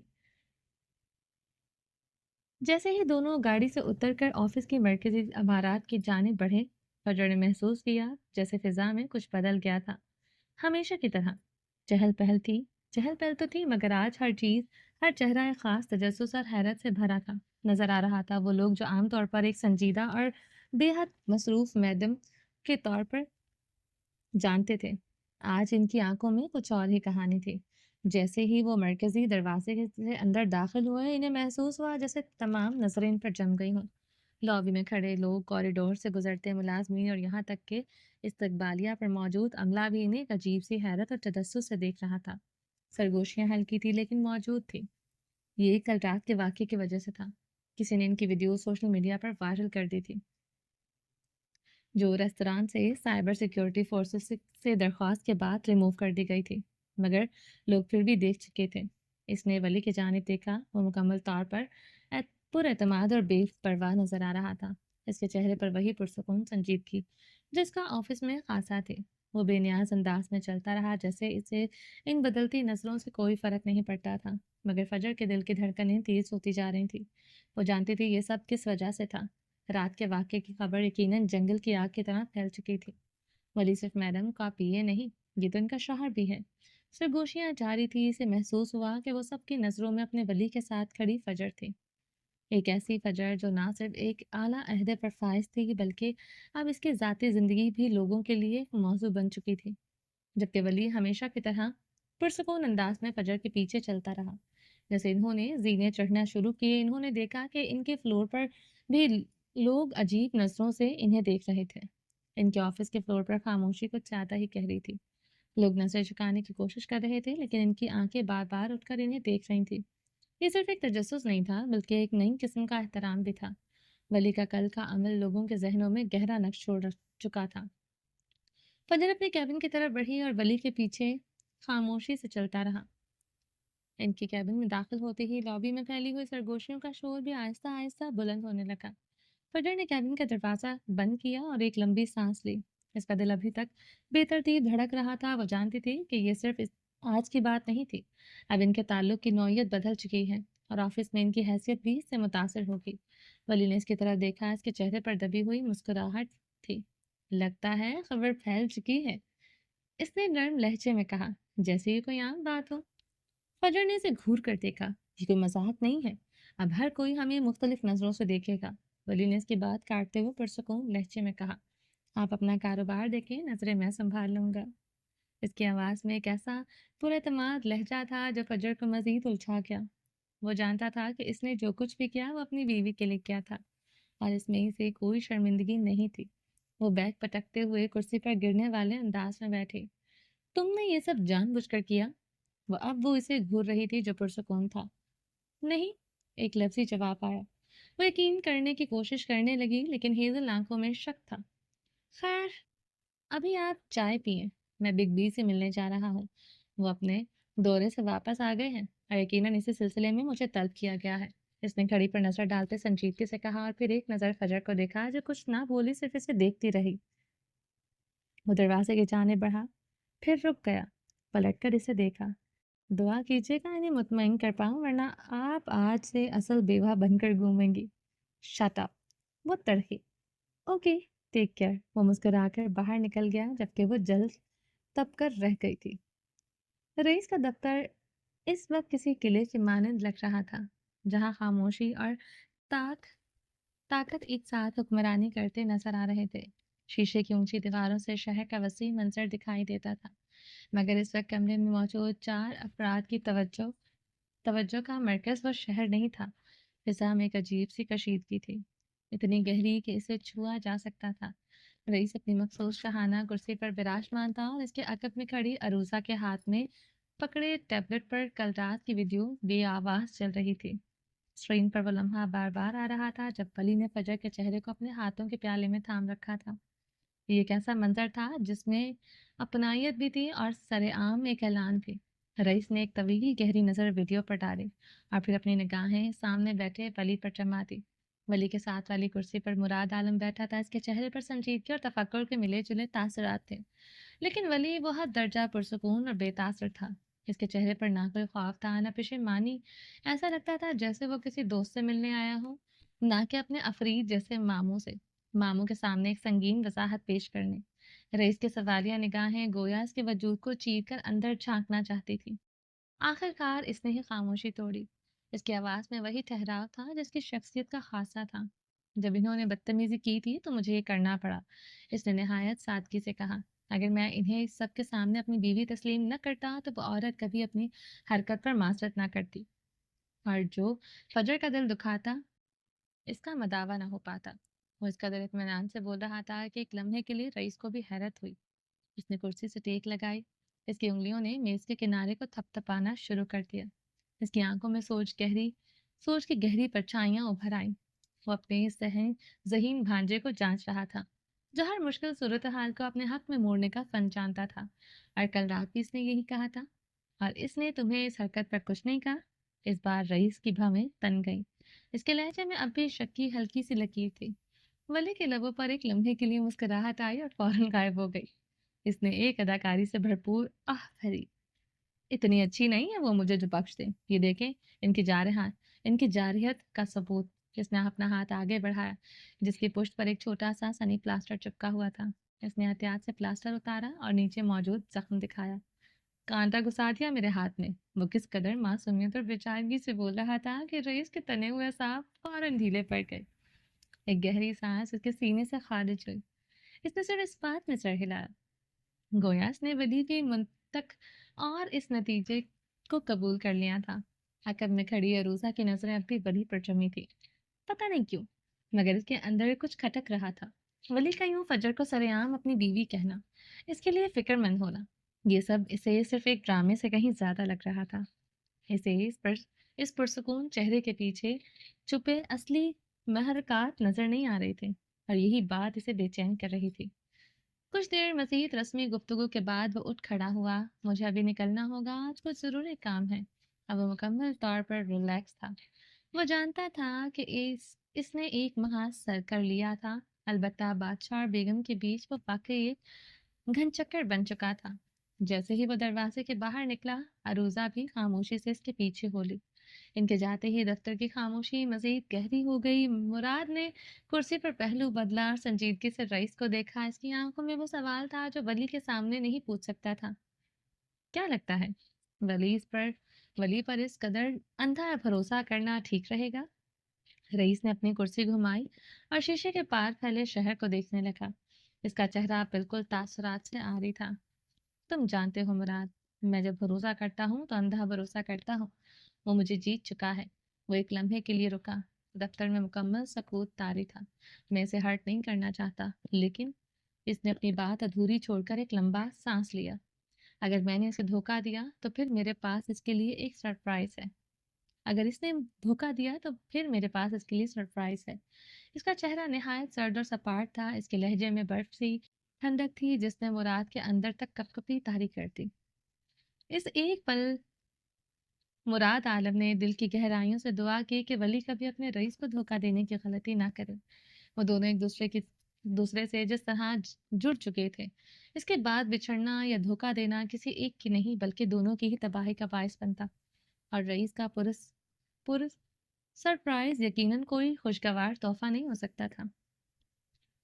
रूही के कमरे में सूरज की किरणें पर्दों से छनकर फर्श पर रक्स कर रही थी और कमरे में एक मध्यम इत्मीनान बख्श रोशनी फैली हुई थी। दीवारों पर लगी मकड़ियों की तस्वीर और किताबों के ढेर इस बात की गवाही दे रहे थे कि ये एक ऐसी लड़की का ठिकाना था जो अपने ही ख्याली दायरे में खुश रहती थी। हवा में हल्की सी फूलों की खुशबू फैली हुई थी। बिस्तर के करीब रखे ताज़ा गुलाबों की वजह से जो मिस्टर हुसैन कल लाए थे। रूही बिस्तर में बैठी स्केचबुक पर अठी तिरछी लाइनें खींच रही थी। कमरे का माहौल पुरसकून था और फिर जल्द ही ये सकूत टूट गया। कैसी हो रूही बेबी? सफदर की गूंजदार चहकती हुई आवाज कमरे में गूंजी और दरवाजे से अंदर दाखिल हुआ। इसके बाल नफासत से सेट थे और इसके चेहरे पर सुबह की ताज़ा मुस्कुराहट थी। वह नक्सा ऑफिस जाने के लिए तैयार था। मुझे बेबी मत बुलाएं, इसने चिढ़कर कहा, लेकिन स्केचबुक से नजरें नहीं उठाई। सफदर के चेहरे पर हैरत का तासुर उभरा। अच्छा क्यों? इसने पूछा जैसे इसकी बात समझने से कासिर हो। वह आहिस्ता आहिस्ता बेड की तरफ बढ़ा और इसके सिरहाने खड़ा होकर इसका स्केच देखने लगा। रूही ने एक लंबी सांस ली और अपने माथे पर बल डाले। मैं 15 साल की हूँ, बेबी नहीं हूँ, इसने मसनूई खफगी से कहा और अपनी नजरें स्केच पर जमाए रखी। इसके लहजे में एक ऐसी मासूमियत थी कि सफदर हंस पड़ा। इसकी हंसी कमरे में गूंजी जिसमें सुबह की तरवात और शरारत का इंतजार था। चलो ठीक है, मिस 15 साला रूही। सफदर ने मुस्कुराते हुए इसके सर पर हाथ रखा। मैं ऑफिस जा रहा था तो सोचा तुमसे मिलता चलो। वो मुड़कर वापस पलटने लगा। इसके कदमों में हल्की सी तेजी आ गई थी, जैसे वो वक्त जाया नहीं करना चाहता था। पहले ही देर हो चुकी थी। आप और फजर आपी के दरमियान क्या चल रहा है? रूही की आवाज ने इसे रोक लिया। इसके लहजे में अचानक संजीदगी आ गई जो इसकी उम्र से कहीं ज्यादा गहरी लग रही थी। वो अब इसे देख रही थी। सफदर हैरान होकर पलटा। इसकी मुस्कुराहट धीरे धीरे मिट गई। रूही से इसे इस सवाल की तवक्को नहीं थी। इसने अपनी भवें ऊपर की जैसे वो इस बात पर यकीन नहीं कर पा रहा था कि इसकी रूही ने ये सवाल पूछा था। क्या मतलब? इसके लहजे में हैरत के साथ साथ थोड़ा सा झंझनाहट भी थी। आप इससे नाराज हैं या वो आपसे नाराज है? रूही ने अपना सर थोड़ा सा झुकाया। इसकी स्याह मायूस आंखें अब सफदर पर जमी हुई थी। इसने इन्हें ईमेल भेजी थी, इन्होंने जवाब नहीं दिया। वो आपकी मंगनी पर नहीं आएंगी। इसकी आवाज में एक दबी हुई तशवीश थी, जैसे कोई कीमती चीज हाथ से निकलती जा रही हो। सफदर वापस आया, रूही के बेड के पाइंती पर बैठ गया। इसने रूही को गौर से देखा, जैसे वो इसके चेहरे पर जवाब तलाश कर रहा हो। इसके अंदर एक लम्हे के लिए हलचल मची, लेकिन इसने इसे दबा दिया। मैं इससे नाराज नहीं हूँ। आज ऑफिस में सबको इनविटेशन देना है, फजर को भी दूंगा, इसने पुरसुकून लहजे में कहा। इसे यकीन दिलाने की कोशिश कर रहा था। इसकी आवाज में गैर इरादे नरमी थी, शायद रूही की परेशानी देखकर। वो आएंगी? रूही ने आस से पूछा। इसकी आंखों में उम्मीद की चमक थी, जैसे इसे किसी मुआवजे का इंतजार हो। आना तो पड़ेगा। सफदर फीका सा हंस दिया। इसके चेहरे पर एक तल्ख मुस्कुराहट फैली। इसके अंदर से कोई खास आसार नजर नहीं आ रहे थे कि फजर आएगी, लेकिन वो रूही के सामने ये बात जाहिर नहीं करना चाहता था। आप इन्हें बहन मानते हैं ना? प्लीज इन्हें धोखा मत दीजिएगा। रूही की अगली बात ने सफदर के पैरों तले से जमीन खींच ली। इसके चेहरे का रंग फक हो गया, जैसे किसी ने इस पर ठंडा पानी डाल दिया हो। वो हैरत से अपनी 15 साल बहन को देख रहा था, जो इससे तकरीबन 11.5 साल छोटी थी। ये इस उम्र की लड़की की बात नहीं लग रही थी। इसकी आंखों में एक ऐसी गहराई थी जो सफदर को परेशान कर गई थी। मैं ऐसा क्यों करूंगा? इसने उल्टा सवाल किया। इसके लहजे में थोड़ी सख्ती आ गई थी। पता नहीं, पर आप बदल गए हैं। रूही ने अपनी बात जारी रखी। इसकी आवाज में एक नाखुशगवार आहट थी। अब आपकी बात अब आप की बात नहीं करते और आप परेशान रहते हैं। इतने सालों में आपने पहली बार इनसे लड़ाई। तुम्हें ये सब नहीं सोचना चाहिए। सफदर ने इसकी बात काटी और उसके लहजे में वाज़ेह झुंझलाहट थी। वो उठकर खड़ा हो गया। ये ऑफिशियल मामला है, पर वो मेरी आइडियल है। रूही डटी रही। इसकी आवाज में मजबूती थी। वो अपनी बात पर अड़ गई थी। तुम्हें वही मिली थी आइडियल बनाने के लिए? इस बात पर सफदर चढ़ गया। इसके चेहरे पर एक अजीब सी खपकी थी। आपको भी तो वही मिली थी बिजनेस करने के लिए? रूही के पास हर सवाल का जवाब था। इसकी तेज दिमागी सफदर को हैरान कर रही थी। वो रूही से जीत नहीं सकता था और इसे ये बात अच्छी तरह से मालूम हो चुकी थी। ओके दादी अम्मा। इसने अपने हाथ रूही के सामने जोड़े। इसके चेहरे पर एक बेबसी सी छा गई थी। मैं आज इससे माफी मांग लूंगा। वो मंगनी में जरूर आएगी, ठीक है? ये सुनते ही रूही का चेहरा खिल उठा। थोड़ी देर पहले वाली परेशानी दूर जा सोई और इसकी आंखों में वही चमक लौट आई जो इसकी उम्र के मुताबिक थी। इसे हंसता देखकर सफदर भी हंस दिया। तुम बहुत बड़ी ड्रामेबाज हो। इसने सर हिलाकर कहा। इसके चेहरे पर हल्की सी मुस्कुराहट थी। आखिर फैन किसके हो? रूही की आंखों में चमक ही चमक थी। इसके चेहरे पर एक फातिहाना मुस्कुराहट फैल गई। सुबह के 11 बजे थे और फजर के ऑफिस में एक मुंजम सी खामोशी थी, जो उसके काम में मुकम्मल अनमाहक को जाहिर कर रही थी। वो अपनी कुर्सी पर बैठी कंप्यूटर स्क्रीन पर नजरें जमाए तेजी से कीबोर्ड पर उंगलियां चला रही थी। इसके माथे पर हल्का सा बल पड़ा हुआ था, जिसकी सोच में गुमशुदगी का इशारा दे रहा था। आज इसे एम्पायर मॉल में का दरवाजा का दौरा करना था, जहां एक नई स्टोर की ओपनिंग थी। हर चीज का जायजा लेना और एक बड़ा चैलेंज था। यकायक दरवाजा आहट के साथ खुला और एक शनासा आवाज सुनाई दी। मैं आ जाऊं? फजर ने सर उठाया। इसकी निगाहें दरवाजे पर पड़ी, जहां सफदर खड़ा था। वो नकसक सा तैयार था। इसके बालों में जेल लगा हुआ था और इसने एक साफ सुथरा इस्त्री शुदा शर्ट पहन रखी थी।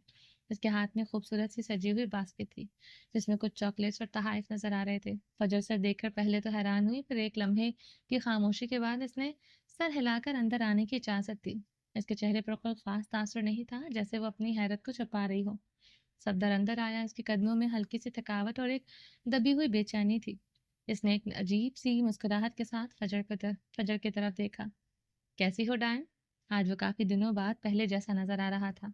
इसके लहजे में वही पुरानी शरारत और अपनायत थी। फजर की भवें सिकड़ गई। ये ये एक ऐसी आदत थी जब वो किसी सूरत हाल पर शशो पंच में होती थी। इसने बस हल्का सा मुस्कुरा दिया। इसके होंठ पर मुश्किल हरकत पड़ पाए। सफदर ने बास्केट मेज पर रख दी, जो जो अब ज्यादा वाज़ेह हो चुकी थी। इसमें चॉकलेट्स और दीगर चीज़ों के साथ एक चमकदार इनविटेशन कार्ड भी रखा था, जिस पर सफदर की मंगनी की तारीख दर्ज थी। परसों। वो कुर्सी खींच कर के सामने बैठ गया। इसकी आंखें फजर के चेहरे पर थी। कैसा चल रहा है काम? इसने पूछा। इसकी आवाज में वही बेतकल्लुफी थी जो कभी इनके रिश्ते की पहचान हुआ करती थी। ठीक है, फजर ने बमुश्किल इतना ही कहा। एक बार जो शख्स इसे रूड हो जाता था, इसे दोबारा नॉर्मल देखकर वो कभी नॉर्मल नहीं रह पाती थी। इस बार भी इसके पास कहने को कुछ नहीं था, जैसे इसके सारे अल्फाज किसी गहरी खाई में गिर गए हों। तुमने रूही की ईमेल का जवाब क्यों नहीं दिया? इसने अपनी बात का आगाज किया। इसके चेहरे पर हल्की सी फिक्रमंदी थी। वो यहाँ आने को तरस रही है, मगर इसने बात अधूरी छोड़ दी, जैसे वो खुद अल्फाज नहीं ढूंढ पा रहा था। फजर बस इसे देखकर रह गई। इसकी निगाहों में एक दबी हुई उदासी थी। वो इसकी बात समझ चुकी थी। तुम आ रही हो ना? सफदर ने बास्केट फजर की जानिब खिसकाई। इसकी आंखों में उम्मीद की एक मध्यम सी किरण चमक रही थी। पता नहीं, फजर ने ठंडे ठार से थोड़े तासुर लहजे में जवाब दिया। इसकी आवाज में कोई जज्बा नहीं था। सफदर के चेहरे का रंग बदल गया। इसकी उम्मीद की किरण बुझ गई। वो कुछ देर नजरें बास्केट पर जमाए बैठा रहा। इसकी आंखों में गहरी सोच थी, जैसे वो किसी मुश्किल को हल करने की कोशिश कर रहा हो। फजर ने मजीद कुछ नहीं कहा। इसने अपनी नजरें दोबारा कंप्यूटर स्क्रीन पर जमा ली। सफदर को अब अपना आप यहाँ इजाफी लग रहा था। वो जानता था फजर के लिए ताल्लुक एक बार बिगड़ जाए तो इसे संवारना बहुत मुश्किल था। वो इसकी अना और मजबूत असूलों से वाकिफ था। आई एम सॉरी, वो बुलाकर बोल पड़ा। इसके चेहरे पर नदामत थी। इसकी आवाज़ में एक दबी हुई शर्मिंदगी थी। मैं कुछ ज़्यादा ही रूड हो गया था, कुछ परेशान था, और इट्स ओके। फजर ने इसकी बात काट दी और इसके लहजे में बेहिसी थी। इसे सफाइयाँ लेना और देना पसंद नहीं था। बराह रास्त सफदर की आंखों में देखा और इसके चेहरे पर कोई तासुर नहीं था। सफदर ने इसे देखकर सर हिलाया, जैसे इसने इसकी बात मान ली हो। वो मैंने रेस्टोरेंट वाली वीडियो देखी थी, क्या वो सच है जो तुम्हारे पीए ने कहा? वो नॉर्मल अंदाज में पूछ रहा था, जैसे वो इस मौजू पर बात करना चाहता था। इट्स पर्सनल सफदर, वो सपाट चेहरा लिए बोली। इसकी आवाज में कोई नरमी नहीं थी। चाह कर भी वो सफदर से पहले जैसी नहीं हो सकती थी। सफदर के चेहरे पर एक साया सा लहराया, जैसे कोई कड़वी हकीकत इस पर आया हो चुकी हो। वो इस बात में सर हिलाता उठ खड़ा हुआ।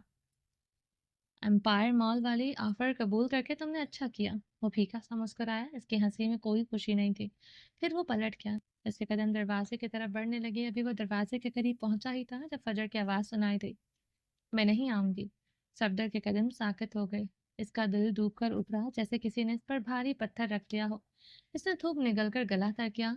वक्त एक लम्हे के लिए थम सा गया। फिर पलट कर इसे देखा। फजर अपनी कुर्सी पर बैठी पूरी संजीदगी से इसे देख रही थी। इसके चेहरे पर किसी किस्म का हिचकिचाहट नहीं था। इन्हें धोखा मत देना सफदर भैया। रूही के अल्फाज इसके समाज से टकराए और इसके जहन में गूंजने लगे। वो कई लम्हे फजर को देखता रहा। इसकी आंखों में एक दुख और बेबसी थी। ये वो लड़की थी जिसे वो पूरे दिल से बहन मानता था, मगर वो आगे कुछ सोच नहीं पाया।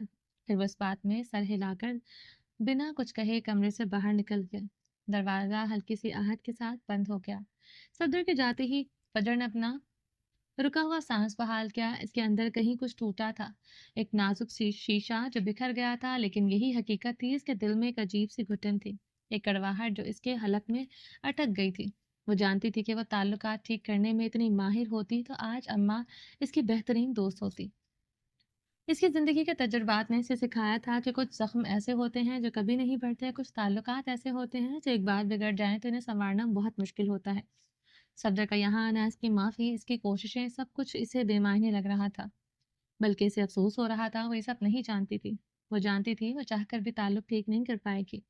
वो अपने जज्बात को अल्फाज में बयान नहीं कर सकती थी, लेकिन इसका दिल भारी था हर्ट कर जो इसे हर्ट करता था, वो इसे हर्ट करती थी। मगर वो सफदर को हर्ट नहीं करना चाहती थी। वो इसे अब सिर्फ बिजनेस पार्टनर लगता था और ये ताल्लुक वो अच्छे से निभा सकती थी। मगर पिछले महीनों में जो कुछ हुआ था, सफदर ने इसके और फलक के प्रपोजल को जिस तरह ठुकराया था, जैसे इसने बाद में रवैया रखा था, वो सब बदला नहीं जा सकता था। जब वो सब बदल नहीं सकता था, फिर इसका दिल कैसे बदल जाता? फलक अपने घर के लाउंज में थी जब इसके घुंघराले शहद रंग बाल शानों पर बिखरे थे और चंद लटें चेहरे पर आ रही थी। वो एक आरामदाह कमीज और पजामे में थी। गले में दुपट्टा बेपरवाही से डाला हुआ था। गोद में रखे लैपटॉप पर वो अपने तख्लीकी प्रोजेक्ट में कम थी। स्क्रीन पर कहानियां और किरदार रक्स कर रहे थे। इसके जहन की गहराइयों से निकल कर अल्फाज का रूप धार रहे थे। इसके सामने मेज पर एक खूबसूरत फेरी टी कप रखा था, जिसकी सतह पर एक नाजुक सा फूल चमक रहा था। साथ ही कुछ कटे हुए सेब के कतले भी पड़े थे। वो इतनी महू थी कि अपने इर्द गिर्द से बिल्कुल बेखबर थी। इसके कलम की हर जंबिश किरदारों की तकदीर लिख रही थी। इसकी आंखों में एक चमक थी जो तख्लीकी जुनून की आईनादार थी। जब अपने काम के बिल्कुल आखिरी हिस्से पर थी, जीने से फखर के कदमों की आवाज उभरी। इसने फलक को देखा जो अपने ही खौल में गुम थी। इसके अंदर का बड़ा भाई जाग उठा। इसे तंग करने की हिस्स इस पर गालिब आ चुकी थी। क्या कर रही हो झाड़ियों की दुकान? वो उसके घुंघराले बालों पर मोहब्बत भरी चोट करते हुए बड़बड़ाया। मेज पर रखी प्लेट से एक सेब का टुकड़ा उठाया और मुंह में डालते हुए साथ वाले सोफे पर आराम से बैठ गया। प्रोजेक्ट पर काम कर रही हूँ। इसने स्क्रीन से सर उठाए बगैर जवाब दिया। اس کی آواز میں ہلکی سی بیزاری تھی۔ اپنی زندگی تمہاری دکھوں سے بھری پڑی ہے اور تم لوگوں کے دکھ لکھ رہی ہو، اس نے طنز کیا۔ کتابیں پڑھنے والوں کا دکھ ہم لکھنے والوں سے کہیں زیادہ ہوتا ہے، اس نے گہری سانس لیتے بتایا۔ اس کی نظریں اب بھی اسکرین پر گڑی تھی، جہاں کردار اپنے خوابوں کی تکمیل کی جانب بڑھ رہا تھا۔ تبھی فخر کی نظریں میز پر پڑے ایک چمکتے ہوئے کارڈ پر پڑی۔ اس نے بے اختیاری سے اٹھا لیا۔ یہ صدر کی منگنی کا کارڈ تھا۔ پل بھر کو وہ ٹھٹکا، اس کی آنکھوں میں سورج کی پرچھائی ابھری۔ یہ کہاں سے آیا؟ اس کی قدرے دھیمی آواز میں پوچھا۔ چہرے پر تفکر کے آثار نمایاں تھے۔ آفس سے ملا ہے، اس نے مصروف سے انداز میں جواب دیا۔ اب بھی اسکرین سے نگاہیں ہٹائے بغیر فخر چند لمحے اسے دیکھتا رہا، پھر کارڈ کو۔ تم جاؤ گی؟ اس بار اس کے لہجے میں دھیما پن تھا، ایک سوال تھا جو شاید وہ خود بھی کر رہا تھا۔ اس بار فلک نے سر اٹھایا، اس کی نظریں فخر پر جمی تھی۔ تم جانے دو گے؟ اس کی نظروں میں ایک پرانی تلخی تھی۔ وہ اسے جتانے کی کوشش کر رہی تھی کہ اسے بمشکل ہی کہیں آنے جانے کی اجازت ملتی تھی۔ فخر نے گہری سانس لی، اسے فلک کی بات سمجھ آ رہی تھی۔ ہاں، اگر تم جانا چاہو تو میں تمہیں چھوڑ آؤں گا۔ اس کا یہ جواب فلک کے لیے حیرت کا جھٹکا تھا۔ فخر اتنی آسانی سے مان جائے گا، اسے یقین نہ آیا۔ تمہیں رہنے دے؟ نہیں، رہنے دے۔ کیا پتا وہاں میں کسی کو پسند آ جاؤں، کچھ ایسا ویسا ہو جائے اور عالمگیر خاندان رسوا ہو جائے۔ اس نے گہری چوٹ کی۔ اس کے لہجے میں طنز اور غصے کا امتزاج تھا۔ فخر بلبلایا۔ اس کا چہرہ سرخ ہو گیا، لیکن اس نے کچھ کہا نہیں۔ وہ دوبارہ اپنے کام کی طرف متوجہ ہو چکی تھی۔ ایسی کوئی بات نہیں ہے، اس نے بمشکل اپنے غصے کو قابو کرتے ہوئے کہا۔ ایسی ہی بات ہے، سالوں پہلے پھپھو کو بے دخل کر دیا گیا تھا، پتہ نہیں وہ زندہ بھی ہیں یا نہیں۔ میں نہیں چاہتی میرا حال بھی وہی ہو۔ اس کے لہجے میں اب تلخی تھی۔ فخر کے تاثرات بگڑ گئے۔ پھپھو کا یہاں کیا ذکر؟ جن سے تم ملی نہیں ہو، جنہیں کبھی دیکھا نہیں ہے، وہ تمہیں اتنی عزیز کیوں ہے؟ وہ اس بار تڑک اٹھا تھا۔ پورا بچپن اور پھر لڑکپن میں نے دادی اماں سے صرف ان کی باتیں سنتے گزارا ہے۔ وہ ان کے لیے جیسے تڑپتی تھی، روتی تھی، وہ صرف میں نے دیکھا ہے، اس لیے مجھے انہی کی طرح عزیز ہے، اور انہیں دیکھنے کی چاہ لی مر گئی، لیکن کسی مرد کو ان پر ترس نہ آیا۔ اس نے اپنی بات واضح کی، لہجے میں حد درجہ کرواہٹ تھی۔ فخر نے چند لمحے اسے دیکھا، پھر اٹھ کھڑا ہوا۔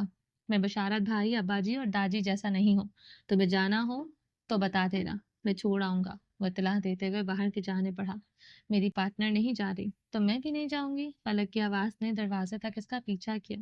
اس کے جانے کے بعد وہ پھر سے کام کی طرف متوجہ ہو گئی، مگر اس کا ذہن بھٹک چکا تھا۔ فخر کے الفاظ، پھپھو کا ذکر اس کے خیالات پر چھا گیا تھا۔ وہ آج کل ترنم بیگم کو واپس لانے کا سوچ رہی تھی۔ آخر کس طرح انہیں عالمگیر خاندان میں واپس لایا جائے؟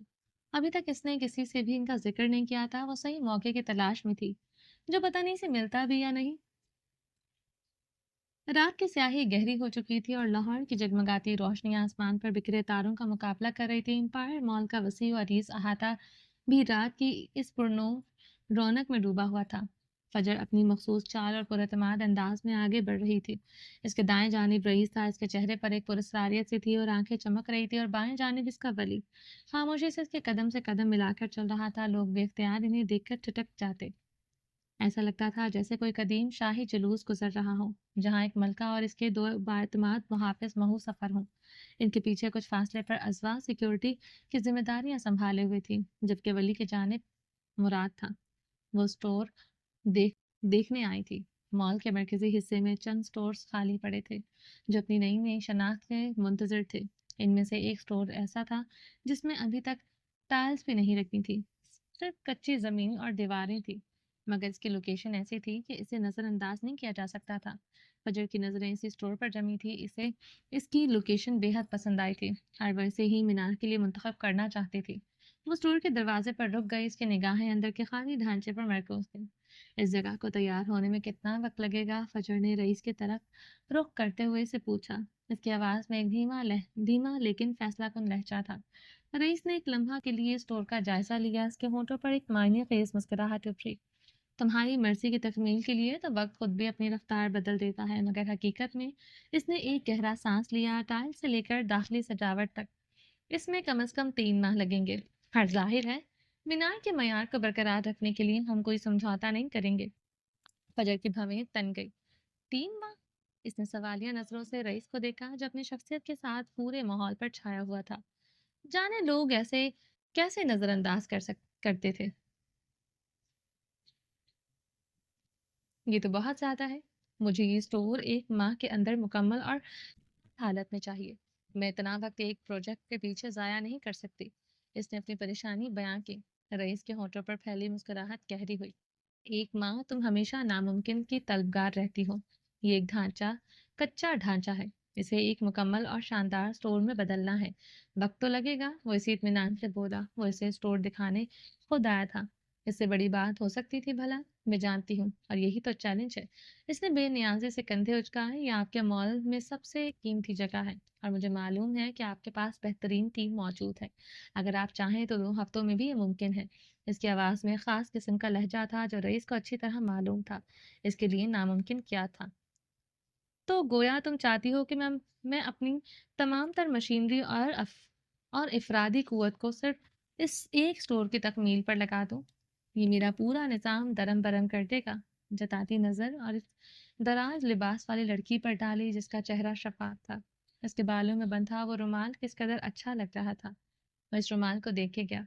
आप तो वैसे भी निज़ाम को दरहम-बरहम करने के माहिर हैं। अगर ये स्टोर वक़्त पर मुकम्मल नहीं हुआ, तो डार्क स्टार्स की आमद का खुफिया खबरें शहर में फैल सकती हैं। इसने धीमी आवाज़ में सरगोशी की, लेकिन इसके बाद में एक वाज़ेह धमकी थी। इसकी इस ज़हरीली और बैक वक़्त मासूम धमकी पर वो बेसाख्ता हँस दिया। आँखों में अजीब सी चमक उभरी। ठीक है, इसने सर हिलाया। 1 माह, मैं अपनी बेहतरीन टीमें लगा दूँगा। दिन रात काम होगा, लेकिन अगर कोई भी मसला पेश आया तो ज़िम्मेदारी तुम्हारी होगी। मैं तैयार हूँ। फजर ने मुख्तसर जवाब दिया। इसकी नज़रें दोबारा स्टोर के खाली हिस्से पर जम गई। मुझे यहाँ एक ऐसी फ़िज़ा चाहिए जहाँ कदम रखते ही हर लड़की को ये एहसास हो कि इसके ख्वाबों को पड़ लग गए हैं। ये सिर्फ़ एक स्टोर नहीं होगा, ये एक नई पहचान का मरकज़ होगा। रईस ने इसकी बात गौर से सुनी। याद रखना, ये मुआहदा सिर्फ़ कारोबार का नहीं, एक ताकतवर शख्सियत का भी है। मुझे मालूम है। इसने रईस की आंखों में देखा। वक़्त का मुकाबला ताकत से ही होता है। बाहर वली और मुराद थोड़े फासले पर खड़े आपस में बातें कर रहे थे, जबकि अरूजा सिक्योरिटी ऑफिस का चक्कर लगाने गई थी। जैसे ही फजर और रईस स्टोर से बाहर निकले, मुराद के मैदे में दर्द की एक शदीद लहर उठी। ये दर्द इसके लिए नया नहीं था। जब भी फजर इसके आसपास होती, इसके अंदर एक अजीब सी बेचैनी और चिड़चिड़ाहट जाग उठती थी। वो फौरन फजर की तरफ मुड़ा। इसके चेहरे पर एक शैतानी मुस्कुराहट थी। मकड़ी, मैंने तुम्हें रात ख्वाब में देखा, इसने ड्रामाई अंदाज में कहा। आवाज में शरारत चमकी थी। तुम जहन्नुम के बिल्कुल बीचों बीच खड़ी थी, और तुम्हारे बालों में आग लगी हुई थी, बिल्कुल टॉर्च की तरह। वो हंसा, एक ऐसी हंसी जो पत्थर को भी पिघला देती, खौफनाक हंसी। फजर ने एक लम्हे को अपनी आंखें तंग की, जैसे मुराद की बात इसके दिमाग में तेज रफ्तार से प्रोसेस कर रही हो। फिर इसके होंठों पर एक शैतानी मुस्कुराहट फैली। ओह वाकई, कमाल है, इसने अपने मखसूस धीमे और पुरएतमाद लहजे में कहा, जिसमें जहर में डूबी मिठास थी। मैंने भी आपको अपने ख्वाब में देखा था, और आप और आपके प्यारे डार्क लॉर्ड, रईस की तरफ इशारा करते हुए कहा। इसी जहन्नुम में शोलों की आगोश में ऐसे चल भुन रहे थे, आपको देखकर बारबेक्यू भी शर्मा जाए। इसके पुरुष इसके सर पर सेब की टोकरी थी, और आप कबाब बनने के आखिरी स्टेज पर थे। मुराद की हंसी जैसे किसी ने बटन दबाकर बंद कर दी हो। वो हैरत से फजर की तरफ देखने लगा, जिसने इसके साथ साथ रईस को भी नहीं बख्शा था। रईस ने हैरत से इसे देखा, जैसे पूछ रहा हूँ आखिर मैंने क्या किया। फिर तासुब से सर हिला दिया। वो दोनों नहीं सुधर सकते थे, जबकि वली बेसाख्ता हंस दिया। इससे पहले कि मुराद कोई जवाब देता, वो फिर से गोया हुई। और सबसे दिलचस्प बात ये थी कि इसका जहन्नुम का सारा ईंधन आपके फजूल लतीफ़ों से बना था। जो आग लगी थी, वो आपके जलने की बू की वजह से मजीद भड़क रही थी। मुराद को लगा जैसे किसी ने इस पर ठंडे पानी की बाल्टी उलट दी हो। देखो तुम, इसने कहने को उंगली उठाई। यकीनन आज फिर ऐसा कुछ देखोगी, और कल आकर बताओगी कि आगे क्या हुआ। मुराद ने 100 बार खुद पर लानत भेजी, आखिर पंगा ही क्यों लिया। चले रईस साहब, बहुत हो गई जहन्नम की बातें। अब मुझे आपकी इस जन्नत से बाहर निकलना है। रईस ने अपनी दबी मुस्कुराहट को आखिरकार एक गहरे सांस से दबाते हुए कहा। जी मोहतरमा, पहले आप। इसने हाथ से आगे इशारा किया, और वो चश्मा आंखों पर जमाती आगे बढ़ गई। वही मगरूराना चाल। मुराद अभी भी वहीं खड़ा था। इसने हैरानी से वली को देखा। इसका चेहरा अभी तक टमाटर की तरह सुर्ख था। कैसे झेलते हो इसे? इसके लहजे में अब भी हैरानी और हल्की सी शिकस्त थी। وہ اپنے ذہن میں جملے بنا رہا تھا کہ اگلا جملہ اس پر کیا کرنا تھا۔ مری نے اپنے دونوں ہاتھوں کی طرف دیکھا اور پھر کندھے اچکا دیے، کبھی کانچ لگوا کر تو کبھی کانٹا گھسوا کر۔ ہاں، بس یوں ہی گزر رہی تھی۔ رات کی سیاہی گہری ہو چکی تھی اور شہری روشنیاں فلک کے کمرے کی کھڑکی سے اندر جھانک رہی تھی۔ لیپ ٹاپ بند تھا، وہ سونے کی تیاری کر رہی تھی۔ اس نے اپنے گھگرالے شہد رنگ کے بالوں کو ڈھیلی چوٹی میں باندھ لیا اور اب اپنے بیڈ کے کنارے پر بیٹھی کمفرٹر کو درست کر رہی تھی۔ دن بھر کے کام کی تھکن اور فخر کے ساتھ ہونے والی تلخ گفتگو نے اسے نڈھال کر دیا تھا۔ اچانک دروازے پر ہلکی سی دستک ہوئی، پھر دروازہ کھلنے کی آواز آئی۔ فاخرہ مسکراتے ہوئے اندر داخل ہوئی۔ اس کے چہرے پر ہمیشہ کی سی نرمی تھی۔ ابھی تک جاگ رہی ہو؟ اس نے دھیمی آواز میں پوچھا اور بیڈ کی پائٹی پر بیٹھ گئی۔ بس سونے کی تیاری کر رہی ہوں۔ آج کام زیادہ تھا، یہ پروجیکٹ مشکل ہے، زیادہ محنت لگتی ہے اور زیادہ طاقت بھی۔ فاخرہ نے سر ہلایا۔ میں جانتی ہوں تم اپنی کہانیوں میں بہت جان ڈال دیتی ہو، مگر اپنی صحت کا بھی خیال رکھا کرو، اتنی رات گئے تک جاگتی رہتی ہو۔ بس جب تخلیقی جنون سوار ہو تو پھر نیند کا خیال نہیں رہتا۔ اس نے لحاف کو مزید سیدھا کرتے ہوئے کہا۔ اس کی نظریں اب بھی فاخرہ پر تھی، جیسے وہ جاننا چاہ رہی ہوں کہ فاخرہ کے آنے کا اصل مقصد کیا تھا۔ ایک لمحے کی خاموشی چھا گئی جس میں فاخرہ نے قدرے ہچکچاہٹ محسوس کی۔ پھر اس نے گہرا سانس لیا، جیسے کوئی اہم بات کرنے کی تیاری کر رہی ہو۔ فلک، وہ میں تم سے کہنا چاہ رہی تھی کہ تم اس منگنی پر ضرور جاؤ، فاخرہ نے آخر کار مدعا بیان کیا۔ ان کی آواز میں ایک خاص قسم کی سنجیدگی تھی۔ یہ سنتے ہی فلک پر جیسے حیرت کا ایک شدید صدمہ لگا۔ اس کے ہاتھ میں پکڑا کمفرٹر ساکت ہو گیا۔ اس کی آنکھیں حیرت سے پھیل گئی۔ اسے اپنی سماعت پر یقین نہیں آ رہا تھا۔ صدر کی منگنی اور اسے وہاں جانے کا کہا جا رہا ہے، وہ بھی فخر کی طرف سے۔ خیریت تو ہے؟ اس نے بمشکل اپنے آپ کو سنبھالتے ہوئے کہا۔ اس کا لہجہ اب سیدھا اور سوالیہ تھا۔ آج تم نے اور فخر نے کیا کھایا ہے؟ کیسی باتیں کر رہے ہو؟ اس نے کمفرٹر درست کرتے ہوئے خود کو بیڈ پر سنبھالا۔ اب وہ پوری طرح چوکس تھی۔ فاخرہ نے فلک کے چہرے پر ابھرتے تاثرات کو محسوس کیا اور اس کے لہجے میں مزید سنجیدگی آ گئی۔ میری بات غور سے سنو فلک، فخر چاہتا ہے تم اس تقریب میں لازمی جاؤ۔ اس نے ایک لمحے کو توقف کیا۔ اس تقریب کا آرگنائزر جب رضا ہے تو وہ چاہتا ہے تم سے ایک بار مل لو۔ رجب رضا؟ یہ نام فلک کے کانوں میں گونجا تو جیسے اس پر گھر کی چھت گر گئی۔ اس کا حلق خشک ہو گیا۔ اسے اب سمجھ آیا تھا کہ فخر کیوں بار بار اسے صفدر کی منگنی پر جانے کے بارے میں پوچھ رہا تھا۔ اس کا مطلب تھا کہ فخر رجب کے رابطے میں تھا۔ رجب کی ایک چھوٹی سی ایونٹ آرگنائزر کی کمپنی تھی، لیکن کام کے لحاظ سے اچھی تھی۔ فلک کے دل کو ایک عجیب سی ہوک اٹھی۔ اس کی آنکھوں کے سامنے رئیس کا چہرہ لہرایا، اس کی ذہین آنکھیں اور پراسرار مسکراہٹ۔ دل میں درد کی ایک لہر اٹھی، مگر اس نے پلکیں چپک کر نمی کو اندر دھکیلا۔ رجب سے رشتہ پکا تو کر دیا تھا، مگر ابھی تک باقاعدہ منگنی کی رسم نہیں ہوئی تھی۔ اس کا مطلب تھا کہ اسے اب بھی ایک موقع مل سکتا تھا، یا شاید آخری موقع۔ خیریت ہے؟ فلک نے اپنے لہجے میں سختی لانے کی کوشش کی جو ناکام رہی۔